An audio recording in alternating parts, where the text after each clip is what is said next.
నా ప్రభువును రక్షకుడైన యేసు క్రీస్తు అతి శ్రేష్టమైన నామాన్ని బట్టి ఈ ఉదయకాల హోసన్న దైవ సందేశాలు అనే కార్యక్రమాన్ని వింటున్న దేవుని బిడ్డలైన మీ అందరికీ పేరు పేరున వందనాలు.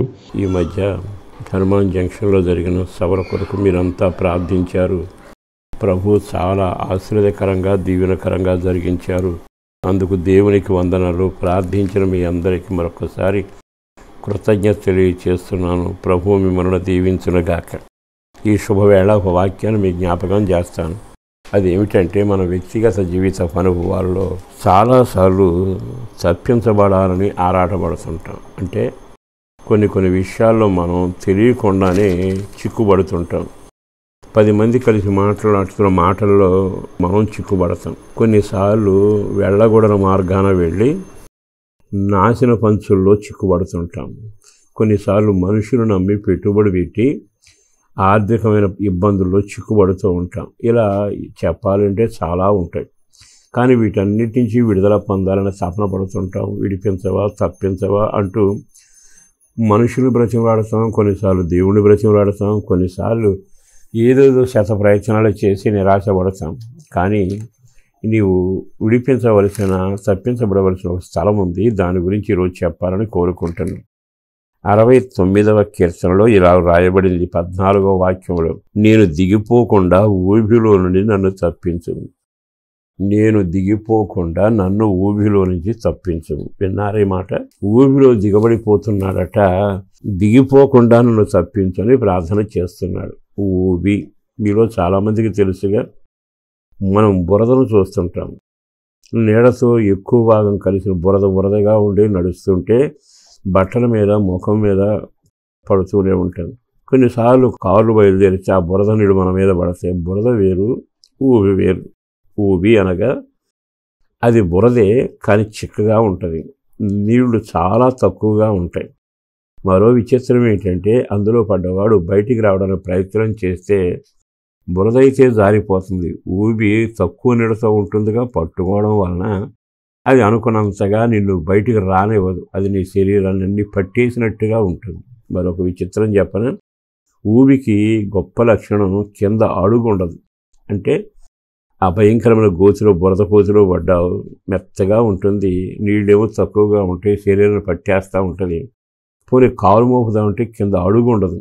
అడుగు లేకపోతే మనిషి ఇంకా దిగజారిపోతాడు తప్ప, అదే కొన్ని గుంటల్లో అడుగు దొరుకుద్ది, అడుగు భాగం తగ్గుద్ది కనుక దాని మీద కాలు మోపి ఈత వేసో పరొకరు ప్రయాసపడతాం. ఊబికి ఆ అడుగు బాగా ఉండదు. దానివల్ల ఎంత నష్టం.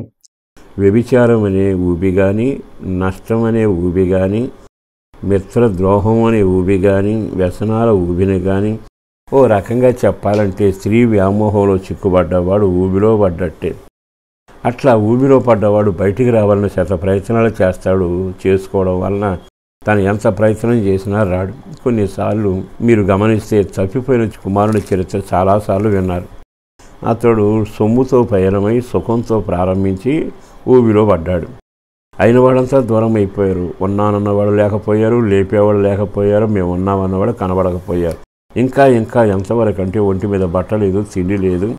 అందరూ విడిచి వెళితే బయటపడలేని ఊబిలో అతను కొట్టుమిట్టాడుతూ ఉన్నాడు. ఈ రోజున ఎందుకో ఇతను ప్రార్థన చేస్తున్నాడు, అయ్యా ఊబిలో నుంచి నన్ను లేపవని.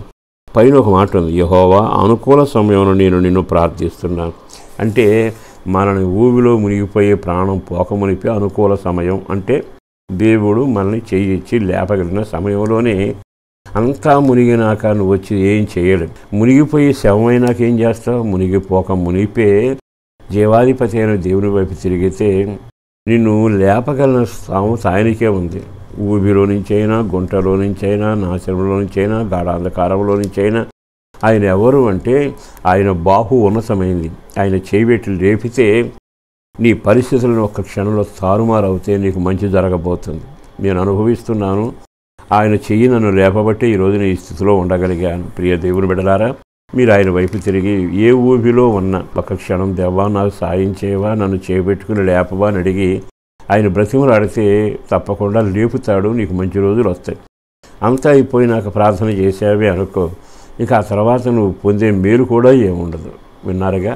ఒక క్షణం పాపంలో నుంచైనా, శాపంలో నుంచైనా, దరిద్రంలో నుంచైనా, చీకటిలో నుంచైనా, నష్టంలో నుంచి నువ్వు విడుదల పొందేందుకు ఆయన చేయి చాపుతున్న వేళ సార్ ఆయన తిరిగి ప్రార్థన చేయండి. పరిశుద్ధులను ప్రేమమడిన ప్రభు వందనాలయ్య, ఊబిలోంచి బిడ్డలను విడుదల చేయండి. ప్రాణం పోకమునిపై, నష్టం కలకమునిపై వారిని కనికరించండి. వారిని, వారి కుటుంబాన్ని ఏ ఊబైతే పట్టిందో దాని నుంచి విడుదల చేయండి. పిల్లల క్షేమం, ఆరోగ్యం, మంచి భవిష్యత్తు, పిల్లల వివాహాలైనా, చదువులైనా, చేస్తున్న పని, ఉద్యోగ వ్యాపారాల్లో కూడా తోడుగా ఉంటూ కుటుంబానికి రక్షణ కలగాలి, వృద్ధులకు ఆరోగ్యం కలగాలి, పసిపిల్లల క్షేమం కలగాలి. మరింత కృపలో నీ చేతులు చాపి ఊబిలోంచి లేపి నిలబెట్టుమని యేసు పేరట వేడుచున్నాము తండ్రి. ఆమేన్.